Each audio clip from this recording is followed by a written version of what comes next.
Hello and welcome you all back to my channel Stories with Shweta.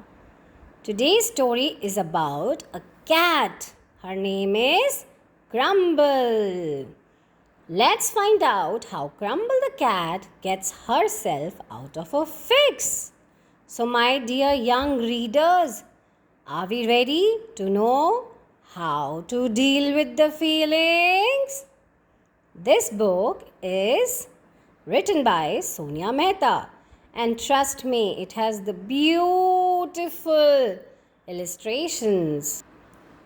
This story will be read by my darling daughter, Prakriti.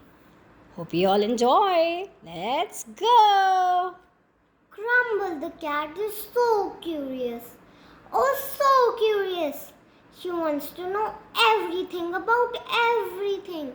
I wonder what Uff does inside his shell. She thinks. She pokes at Uff's shell till Uff pops his head out to shout at her. Poke, poke, poke. This is Off. This is Crumble. I wonder what it would be like to go up in the sky by sitting on Gigi the giraffe's head. She thinks. She tries to climb up Gigi's neck, but she slithers down and falls to the ground with a thump. Thump. She follows Angie the ant into her ant colony, where Angie is having a meeting with her ant friends. Ow! Crumble yells when Angie bites her angrily on her nose. Why are you poking your nose into my anthill? Snaps Angie. Go away and stop being so curious. But Crumble will simply not stop being curious. She goes to Bobo the bear's house to see where he keeps his honey. Thud, clang, clang! The honey pots fall on Crumble. She is all wet and sticky. She runs away before Bobo sees her. Someday you'll get into trouble the way you poke your nose into everyone's affairs. Warns off. But do you think Crumble listens? Oh no! She keeps her eyes wide open to see all that is happening around her. One day, Crumble is ambling around, searching for something new to poke her nose into. She is walking past the river when she suddenly hears a sound coming from the old boathouse. The rustle. I wonder who is in the boathouse. She thinks. There are no boats on the river. I had better go see. She decides to go in, see for herself. She just can't stop being curious.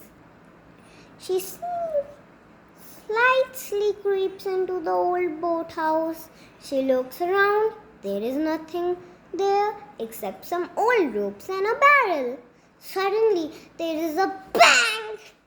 Crumble jumps in fright. Who can that be? It's just a big gust of wind that slams shut the door of the boathouse. Crumble looks around. Though she is curious, now she is also a little scared. She wants to get out of the boathouse.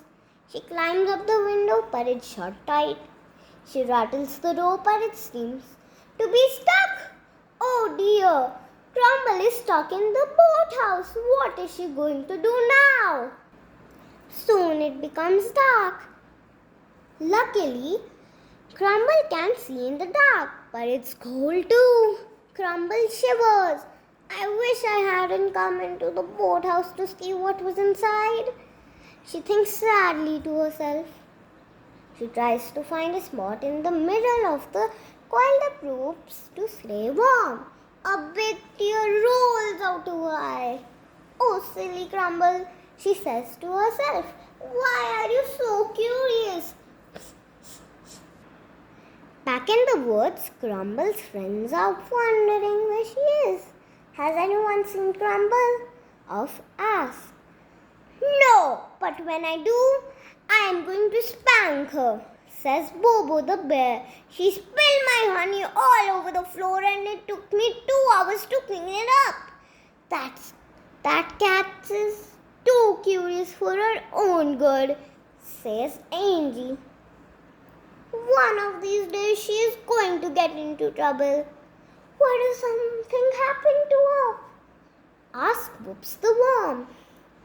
Oh, you worry about everything, says Bobo.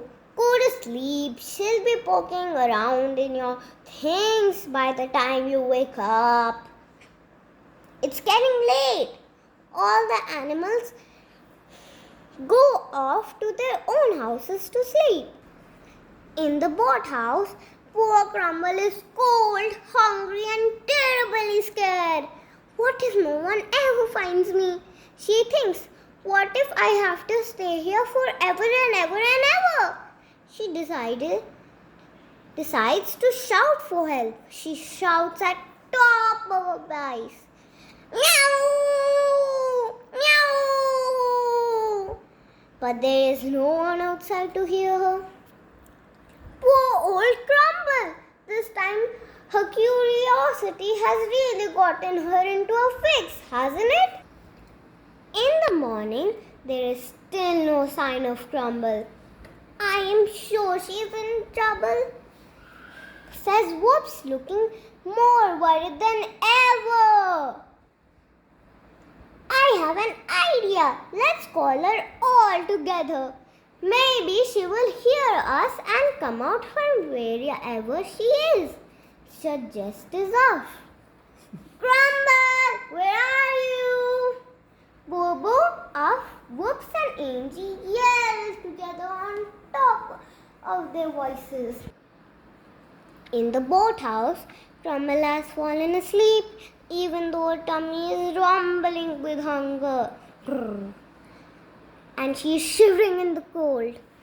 It is very cold in the old boathouse.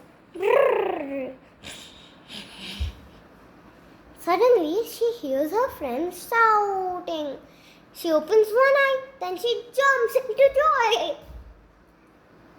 I'm here! I'm here! She shouts, but her voice is too soft and muffled. No one can hear her. She sits back on the ropes looking very sad indeed. Oh no! Poor Crumble! Look! Says Uff suddenly. His sharp eyes have seen something. Those are Crumble's paw prints. Let's follow them. I am sure they will lead us to her.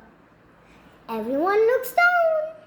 Sure enough, Crumble's little paw prints are on the muddy ground.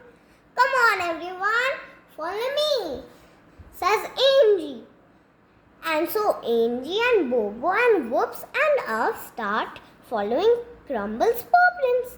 Of course, poor Uff lags behind because snails are very slow, you see. The friends follow the paw prints right past the black rock where Whoops lives. They follow Crumble's paw prints past the big tree inside whose trunk Bobo lives.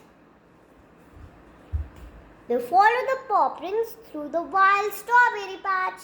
They walk and walk and walk along the river. Oh dear, the paw prints have vanished. But there is still no sign of Crumble. Now what? Suddenly, Bobo, who has very sharp ears, hears a sound. Bang! That's Crumble's voice. He shouts excitedly. It looks like she is in the boathouse, says Angie, pointing. And sure enough, the paw prints have stopped at the bridge leading to the boathouse. Stand back, everyone. I am going to break this door down, says Bobo, who is the strongest of them. Bobo kicks down the door, and what do they find there? A very silly Crumble. Meow! Meow! Oh, Bobo! she says, "You have all come to see me. What were you doing in the boathouse?" Asks Whoops sternly. Says Crumble, looking guilty. "I heard a sound and I came to see what was it. The door slammed shut and I got stuck inside." "Well," says Angie, "I hope you have learned now that it's okay to be curious, but you must never ever do anything silly or something that can get you into trouble." "I promise," says Crumble. "I promise, I promise, I promise." Of course, she still is a very curious little cat, but she never ever pokes her nose into anything that will get her into trouble, because she has realized that being curious can be tricky. Now that brings us to the end of our story. Being curious can be tricky. I hope you all young readers have enjoyed reading this book along with my daughter today. And Prakriti, you want to say something? Yes, being curious can be tricky. Also, like, subscribe, and share. Bye. Bye.